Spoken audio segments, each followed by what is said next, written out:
The dev server got an update earlier today. Not sure if this counts as the third dev server or not, but let's get started. The long-awaited Mirage F1C is finally here. Just a quick PSA, if you're on the dev server, do not equip the rocket pods or it will softlock your game. Currently the plane's loadout is incomplete, but we are still able to see a few things. It has a new engine that produces 6,500 kilograms of thrust, a new look-down radar, and new guns. The DEFA 553s come with slightly more ammo and a higher fire rate. At sea level the plane accelerates pretty quickly, at least until you reach Mach 1. The controls feel pretty responsive at most speeds, and the use of a swept wing instead of a delta wing should allow it to retain energy better in sustained turns.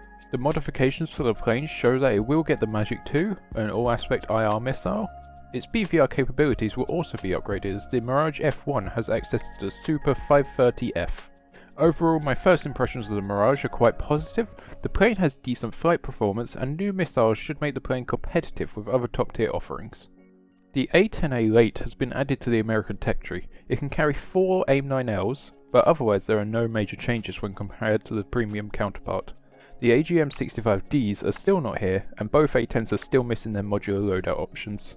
PL-8 missiles have been added to the J-8B, but the stat card seems to be a placeholder.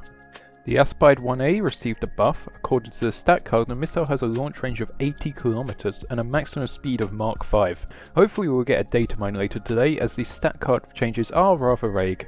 Heli PvE is finally here. The mode is pretty self-explanatory. Most of the targets you will encounter are ground units, made up of SBA, pillboxes and anti-tank guns. The AA guns will shoot back, so it's best to pick them off with ATGMs. Occasionally some attackers will spawn. They are escorted by some fighters. In its current implementation, the PvE mode won't really help with the heli grind too much though. Car 50s and Apaches can just pick off most targets with standoff weapons before any of the starter helis can even get close. The changelog on the forums has not been updated as of 1630 GMT, but expect another video if there are significant changes.